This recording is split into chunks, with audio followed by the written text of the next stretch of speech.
თემით და გიორგი ხატიაშვილია ჩვენი პირველი სტუმარი პოლიტიკის მეცნიერებათა დოქტორი. გიორგი, მოგესალმებით. კიდევ ერთხელ დიდი მადლობა რომ გვითმობთ დროს. პირველ რიგში გითხარით განცხადების შესახებ, რომელიც ეხება შტატების მოლაპარაკებთა პროცესიდან გასვლას. იყო ბევრი ანონსი ამ თემაზე, რამდენად ახლოს არის ეს გადაწყვეტილება, ტემი ბრუსის სიტყვები ეს გადაწყვეტილების გამოცხადებაა თუ მიდგომის ცვლილება აღვიხსენით? მოგესალმებით, მადლობა მოწვევისთვის. ჯერჯერობით უფრო არის ალბათ მიდგომის ცვლილება, იმიტომ რომ რუბიომ განაცხადა, რომ კი ბატონო, ჩვენ აღარ ვივლით, ასე ვთქვათ, კიევსა და მოსკოვს შორის, მაგრამ პრეზიდენტ ტრამპზეა დამოკიდებული თუ რამდენად გადახედავს ის მიდგომას და რა დონით, ვთქვათ, ამერიკა გავა საბოლოოდ მოლაპარაკებებიდან. შესაბამისად, ეს არის პირველი ნაბიჯი, ასე ვთქვათ, თავდაპირველი სიგნალი, რომ ამერიკა აპირებს მიდგომების ცვლილებას, თუ რა ხარისხით შეიცვლება ეს მიდგომები, ამას უკვე დრო გვაჩვენებს. თუმცა რა არის არჩევანი, რა ხარისხით შეიძლება შეიცვალოს, ვთქვათ, აღარ ჩავიდნენ რიაჩი, მაგრამ რა გააკეთონ, რა ტიპის ფორმატი შეინარჩუნონ თუ არანაირი ფორმატი. რა ვერსიები შეიძლება იყოს მაგიდაზე, ანალიტიკოსები რას წერენ, მედია რა ვერსიებს განიხილავს? აქ ლაპარაკია, რომ ალბათ ეს ჯერ კიდევ ზეწოლის მეთოდია და თუ საბოლოოდ დარწმუნდებიან, რომ არანაირი სამშვიდობო ცეცხლის შეწყვეტის შეთანხმების მიღების შანსი არ არის, უკვე წარმოჩნდება ის საკითხი, რომ როგორ გადიან ისე, რომ რუსეთს სანქციებს უწესებენ, უკრაინას ეხმარებიან, რუსეთს სანქციებს არ უწესებენ, უკრაინას არ ეხმარებიან. აქ მრავალი ვარიანტია, როგორ შეიძლება ამერიკამ თქვათ ამ კონფლიქტში კარი გაიჯახუნოს, თუ გადაწყდება, რომ საერთოდ კარს იჯახუნებს, ან დიდი ალბათობით რაღაც ფორმით ამ კონფლიქტში ამერიკა დარჩება. შესაბამისად, ეს უფრო ჯერჯერობით ალბათ უფრო ზეწოლის მეთოდია, რომ თუ არ შეთანხმდებით, თან გავდივართ. რისკები თუ ეს გადაწყვეტილება რეალურია, ანალიტიკოსები ამბობენ, რომ ბაიდენს ხშირად ახსენებს და რაღაც ავღანეთიდან გასვლასაც არ უნდა დაემსგავსოს ეს. ეს რისკები ამცირებს თუ არა სწორედ ალბათობას, რომ მართლაც გავლენს საბოლოოდ. მე მგონია, ეგ პირიქით არის, რომ ტრამპს უხსნია, რომ თუ უკრაინას თლიანად არ დავეხმარებით, შეიძლება უკრაინა დაეცეს და ეს უკვე თქვენ პრესტიჟს თქვათ მიაყენებს ძალიან დიდ ზარალს და შესაბამისად ამ კუთხით ალბათ ტრამპი თლიანად შეწყვიტოს უკრაინის დახმარება უფრო არ იქნება ამისკენ მიდრეკილი ამ მიზეზის გამო, რომ მას არ სურს თქვათ ბაიდენის შეცდომები გაიმეოროს იმ კუთხით, რომ ხო ის ძალიან ორიენტირებული არის სახელმწიფო ოფისკენ ისტორიაში და შესაბამისად მას ეს არ აწყობს. თუ რა თქმა უნდა ეს საერთოდ განიხილება ამ ჭრილში. ჯერჯერობით უბრალოდ ალბათ უფრო ის არის, რომ ან შეთანხმდით, ან გავდივართ. თუმცა ვიზია ეს ზეწოლა კიდე საკითხია, იმიტომ რომ კიდე საკითხია რუსებს შეიძლება აწყობდეთ ამერიკის გასვლა ამ კონფლიქტში. გააჩნია გასვლა რას ქვია, მაგრამ გასვლა აწყობდეთ. ისეთ თუ მაინც ეს იქნება გასვლა, ეს შეიძლება ნიშნავდეს იმას, რომ ტრამპმა საბოლოოდ დაკარგა პუტინის იმედი. ცოტა ხნის წინ ის აკეთებდა განცხადებებს, რომ აი ორ კვირაში ნახოთ. თუმცა მაინც იმედი პატივს მცემს პუტინიო, მაინც ჰქონდა ამის. აქ ის არის, აქ თუ გავლენ, ალბათ ხშირად უთქვამს, რომ თუ გავალთ, ალბათ დამნაშავესაც ვიტყვით, რომ ვისი ბრალია უფრო, რომ შეთანხმება ვერ შედგა. შესაბამისად, თუ ამას დღე დადგა, ალბათ იმასაც გვეტყვის, ვისით უფრო უკმაყოფილოა პუტინით თუ ზელენსკით და ასევე იმით გამოჩნდება, თუ გასვლა მოხდა, ითქვათ, მოხდება თუ არა სანქციების გაძლიერება რუსეთზე, უკრაინის დახმარების მინიმუმ შენარჩუნება მაინც. შესაბამისად, აი ამ ნაბიჯებით გამოიკვეთება ვიზე უფრო ნაწყენია ტრამპი. ხო, თუმცა მაინც რისი ინდიკატორი იყო 24 საათიც არ იყო გასული პრინციპში მინერალების ხელშეკრულებაზე ხელის მოწერა, ხომ, ცოტა ხნით ადრე ეს არ იყო მაინც პოზიციის დაფიქსირება ერთგვარად ტრამპის ადმინისტრაციის მხრიდან. ხო, ან რეალურად ალბათ ის არის, რომ ეს კვირა იქნება გადამწყვეტიო, ხო გითხრეს და შესაბამისად ცდილობენ ან შეიძლება მართლა იმედი ეწურებათ, შეიძლება ცდილობენ, რომ აი ბოლო ზეწოლა განახორციელონ, რომ ან უბრალოდ ფაქტის კონსტატაცია, რომ აზრი არ აქვს უკვე, თქვათ, რიაჩი თუ მოსკოვსა და კიევს შორის სიარულს. ანუ ბევრი ინტერპრეტაცია აქვს ამ ისეთი განცხადება, ხო, ჩვენ აღარ ვაპირებთ, თქვათ, მედიაციას ამ კუთხით, თორემ სხვანაირი მედიაცია შეიძლება და ჯერჯერობით, ანუ ის განცხადება, რომ აი საბოლოოდ გავდივართ, მოლაპარაკებებიდან არ გაკეთებულა. ამიტომ აქ მრავალი ასე ვთქვათ იმის დატოვება შეიძლება ინტერპრეტაციის საშუალების და ვთქვათ შესაძლებლობის. ხო, თუმცა მეორეს მხრივ, ანუ ამ მემორანდუმს რომ ხელი მოაწერეს, ეს უფრო ამყარებს ჯელობას, რომ არ აპირებენ ხომ უკრაინის მიტოვებას და მეტი ინტერესი აქვს იქ შესვლას მეტად აპირებენ. ანუ ეს იძლევა ოპტიმისტურ საფუძველს ერთგვარად უკრაინისთვის, როცა ამ რისკებზე ვსაუბრობთ. კი ბატონო, ეს მემორანდუმი არა, ეს მემორანდუმი იძლევა ამერიკის ეკონომიკური ინტერესი ვთქვათ მიიზიდოს უკრაინაში. აქ ინტერპრეტაციები რომ ესე ვთქვათ ირიბი უსაფრთხოების გარანტია არის თუ არა, თეორიულად არის ლაპარაკი რომ ხო, რახან იქ ხა შენი ეკონომიკური ინტერესი ალბათ გსურს რომ ის დამოუკიდებელი და სუვერენული იყოს და შეიძლება სამხედრო დახმარების შენარჩუნების წინაპირობა იყოს. მეორე მხრივ თვითონ ხელშეკრულებაში მიუხედავად რაღაცა იქ უразროვანი ფრაზებისა, რა თქმა უნდა, ხა მინერალების ხელშეკრულება არანაირი უსაფრთხოების გარანტია უკრაინისთვის არ არის. და ის უსაფრთხოების გარანტია, რომელიც უკრაინელებს უნდათ, რაც არის ან ნატოს მეხუთე მუხლის ეკვივალენტი, ან ნატოს წევრობა, სამწუხაროდ მიუღწეველია ეს ბაიდენის დროსაც მიუღწეველი იყო და ტრამპის დროსაც მიუღწეველია და ეგ ფაქტია. კი, მაინც კმაყოფილი იყო პრინციპში ზელენსკი ამ მინერალების შეთანხმებით, ანუ მან მიიღო ის, რაც მას უნდოდა, ეს შეთანხმება განსხვავდებოდა ხომ პირველადი ვერსიისგან, რასაც მოჰყვა სერიოზული კრიტიკაც, ურთიერთკრიტიკა. კი ბატონო, მან ან მიიღო ის, რაც სურდა, ან შეამსუბუქა ის პირობები, რაც წარუდგინეს, იმიტომ რომ თუ გახსოვს პირველადი პირობები იყო, რომ ჩვენ დაგახარჯეთ 350 მილიარდი, რომელიც არსად არ დასკურდება. და ამიტომ ეხლა რომ ფონდი შეიქმნება ამ მინერალების პირველი 500 მილიარდი მოგების ჩვენ უნდა წავიღოთ და მერე შეიძლება უკრაინას რაღაც მოხმარდეს. თუ არ ვწდები, ეს იყო პირველი ვერსია, ხო? რაზეც ზელენსკი მოარი თქვა და ამ მოლაპარაკებების შედეგად გამოჩნდება რა პირობებია.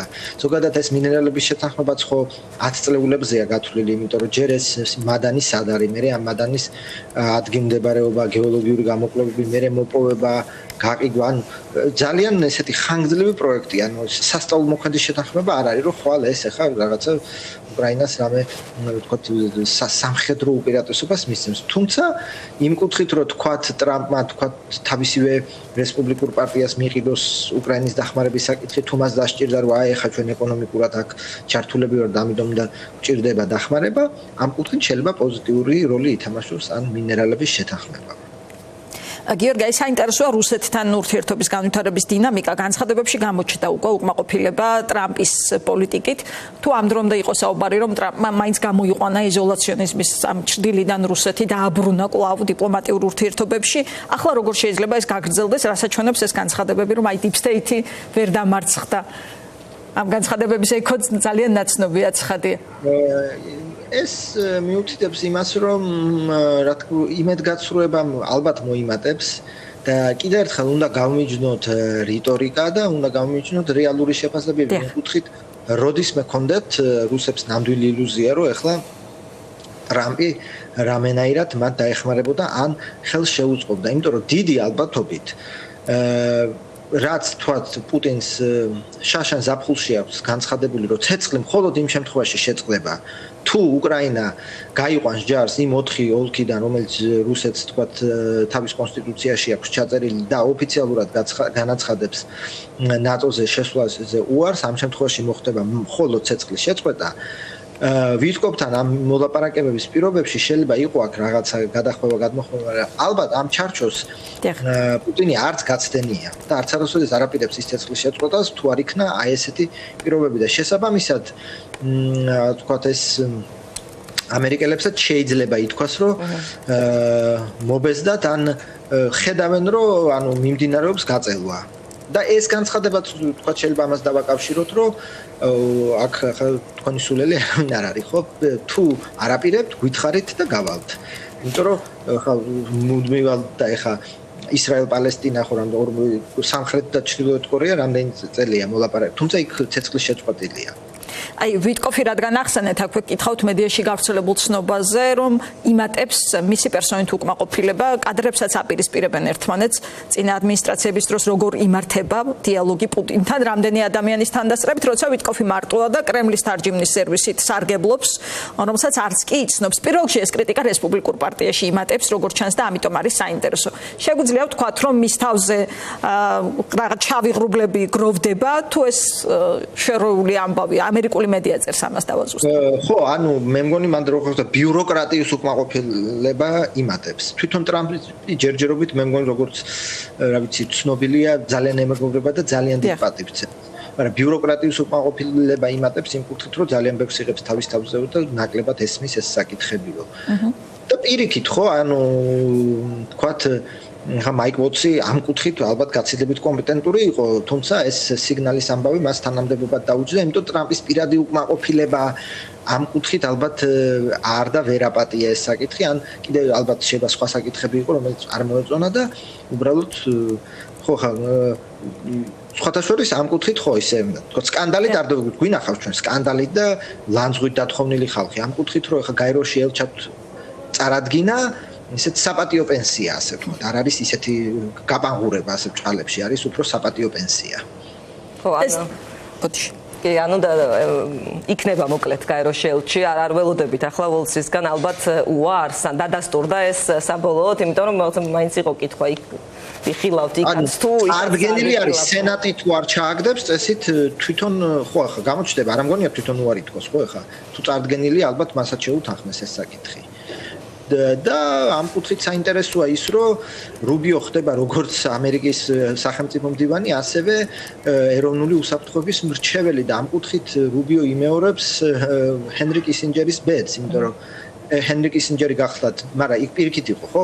ჰენრი კისინჯერი ჯერ გახდათ ეროვნული უსაფრთხოების საკითხებში პრეზიდენტის მრჩეველი და რეალურად ნიქსონის პირველ წლებში დე ფაქტო საგარეო საქმეთა მინისტრი, იმიტომ არც სახელიც კი არ გვახსოვს, ხო? ნიქსონის სახელმწიფო მდივნების და 73 წელს ნიქსონმა უკვე დე იურეთ დანიშნა ის სახელმწიფო მდივნად და აქ პირიქით ხდება, ხო? სახელმწიფო მდივანია და შეითავსეს ამ თანამდებობას, რაც საინტერესოა ძალიან. გიორგი, ვოლცის გათავისუფლებას რომ დაუბრუნდეთ, მხოლოდ სიგნალის ჩატის ამბავი საკმარისი მიზეზია ამ გადაწყვეტილების მისაღებად თუ იყო სხვა პრობლემებიც? რატომ დატოვა ჩატი? ყველაზე პოპულარული ხუმრობა ეს იყო ვოლცმა ჩატი დატოვა. რატომ დაატოვებინეს ეს ჩატი? მხოლოდ სიგნალის თემას უკავშირდება ეს თქვენი აზრით თუ შესაძლოა სხვა თემებით უკმაყოფილებას ან შიდა დაპირისპირებაში და არის ლაპარაკი რომ თქვათ ეს უფრო ბჭყალებში ქორი იყო და ამას რაღაცა ირანთან უფრო ესკალაციას ურჩევდა რაც ტრამპ არ უნდა ან ტრამპი უფრო არ უყვარს ეს ხო რესპუბლიკური ქორული ფრთა. თუმცა მე მიმაჩნია რომ ვინც დანიშნულია, ყველა დანიშნულია ასე თქვათ პიროვნული ერთგულების და პიროვნული მაამებლობის პრინციპით და რამე ისეთი განსაკუთრებული ვოლცს ეთქვას ან ეკადრებინოს პრეზიდენტისთვის არ ამგონია. უფრო ხო, ანუ ეს სიგნალი იმდენად ეთყობა, იმდენად ისეთი შეცდომა იყო, რომ ახლა ჟურნალისტი დაამატო და ანუ არაპატია. და შეიძლება სხვა ხო შეიძლება ამაზე თქვათ, აი თვალწუნა და მე რაღაც საკითხები უკვე ისე სხვანაირად დაინახა და საბოლოოდ გადაწყდა რომ გაუშვას გაე. მაგრამ კიდევ ერთხელ ვიმეორებ, ხო ეს ტრამპისთვის უფრო საპატიო პენსიაში ჩანს, თორე გვინახავს ჩვენ იგივე ეროვნული უსაფრთხოების საკითხებში მრჩევლები, რომ იგივე ჯონ ბოლტონი ხო დღესდღეობით უშვერი სიტყვებით აგინებენ ერთმანეთს, ან დაშვების სხვადასხვა თქვათ ისეთი ნიშნული არსებობს, ხო? და ჯერჯერობით თუ გაეროში ელჩად დაინიშნა ვოლცი, ეს უფრო საპატიო გადასახლება შეიძლება იყოს. კი ბატონო, და რაც ეხება რუბიოს ეს მაინც უფრო დაწინაურება ამისთვის თუ შარშიც არის თქვათ, იმიტომ რომ არ არის ახლა მარტივი ვითარება საგარეო ველზე, ხო? კი, ეს ერთი მხრივ დაწინაურება, მეორე მხრივ უფრო საკადრო დეფიციტსაც წარმოაჩენს, იმიტომ რომ კი ბატონო, კისინჯერი მაინც 70-იანი წლები იყო და ეხლა ამ კაც ავალია მთელი სახელმწიფო დეპარტამენტი, USAID-ის დე-ფაქტო მმართველია, მე მგონი, ხო? და ნუ რაც დარჩა USAID-ისგან და ეხლა კიდე სახელმწიფო ეროვნული უსაფრთხოების საკითხებში სახელმწიფო პრეზიდენტის მრჩევლობა, როცა ეს თქვათ ოფისი თეთრ სახლის ფლიგელშია, ფლიგელშია, სადაც ოვალური ოფისი, ანუ ეს არის უახლოესი პიროვნება, რომელიც პრეზიდენტ უკაცრავად შუქიჭაქრა. თუ ინტერნეტიც არ გაითიშება. და შესაბამისად ეს საკითხი ხო ანუ ის არის უახლოესი მრჩეველი ხო პრეზიდენტის და შესაბამისად ერთ ფლიგელში არიან რომ ურჩიოს და ეხლა რუბიო და ყოველდღე თქვა მოხსენებით ბარათებს უკითხავს ანუ დღის სიტუაციის მიმოხილვას და ახლა რუბიო ყოველდღე თეთრსახში ივლის ვიღაცა ასისტენტი იქნება გამოყოფილი როგორც ის ხო USAID ვითომ მართავს მაგრამ თან ვიღაცა დანიშნული ეს ძალიან საინტერესო საკითხია როგორ შეითავსებს რუბიო იმ თანამედროვეობის მოთხოვნილების პირობებში, როდესაც მან თან უნდა იფრინოს, თან სახელმწიფო დეპარტამენტი უნდა მართოს, თან რეორგანიზაციაზეა ხო შემდგარი სახელმწიფო დეპარტამენტი და თან პრეზიდენტს ყოველდღიურად მოუყვეს ეს ასე ვთქვათ ეს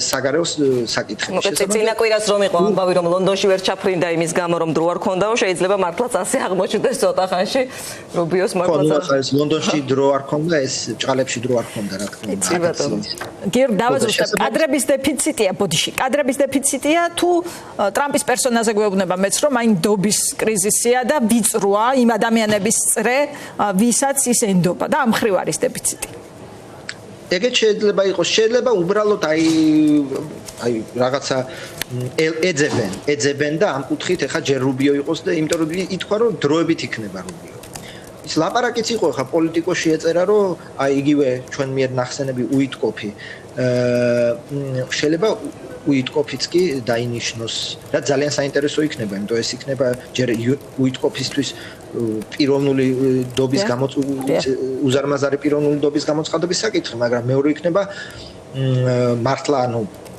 საერთოდ ანანაირი გამოცდილება და ცოდნა ამ კუთხით არა კი ბატონო ეხა სამედიაციაშია რომელსაც ეხა მისი ბრალიც არ არის ეხა რუსეთ-უკრაინის კონფლიქტი შეიძლება საერთოდ წლები გაგრძელდეს და ეხა ის რომ ის ვერ ასრულებს ეხა თლა მისი ბრალი არ არის მაგრამ ის რომ როგორც თქვენ ახსენეთ ძალიან ბევრს იღებს თავის თავზე იგივე ხო პუტინს მარტო უძის ერთი ბლოკნოტით ანუ ან ყველაფერს იმ ბლოკნოტშია ან მე ქაღალდებიც არ მინახავს და შესაბამისად გამოჩნდება ამ კუთხითაც და რუბიოც გამოჩნდება ამდენის თავის თავზე აღების მხრივ გაართმებს თუ ტრამპს მასშიც გაუცურვდება იმედი მაგრამ ჯერჯერობით იმ რუბიო ჭყალებში თავს კარგად ართმევს. ხო ყველა ტრამპისტურ საკითხს ის წარმოაჩენს. იქნება ეს სახელმწიფო დეპარტამენტის შემცირება ბიუროკრატიული პერსონალის USAID-ის გამოშივნა თუ აი ჯერ განცხადებების კუთხით სრულიად სინქრონიზირებულია ტრამპისტულ ფლანგთან და გამოჩნდება ამ კუთხითაც. ბატონო, ეროვნულ პოლიტიკას ადევნებთ ალბათ თვალს და ჩვენს კონტექსტზეც მინდა გკითხოთ, დიდხანს საუბრობდით, როდის დადგება ის მომენტი, როცა ყურადღება გადმოვა მეტნაკლებად საქართველოსკენ და ტრამპის ადმინისტრაციის დღის წესრიგში, როდის დადგება საქართველოს თემა. ბოლოს რაც ვნახეთ, ეს იყო დავითაშვილის ჩამოსვლა ვაშინგტონში, მისი შეხვედრა ჯოშუა ჰაკთან და ამას მოყვა ძალიან ბევრი განცხადება. რა საჩვენებს თქვენთვის ნაწილმა ეს ლეგიტიმაციას დაუკავშირა, ნაწილმა პირობების წაყენებას დაიძრა ერთგვარად ეს ყინული, მან ჩამოიტანა ივანიშვილისთვის რაიმე თქვენი აზრით. ანუ მე როგორც მესმის, რა თქმა უნდა, ეს იყო შეხვედრა იმ კუთხით, რომ აი განემარტაც ის საკითხი, როგორც ითქვა, ხო, ეს ელჩი შეხვედრის დროსა და ეხლაც იყო, ჩვენ განვარტოთ რა არის გასაკეთებელი.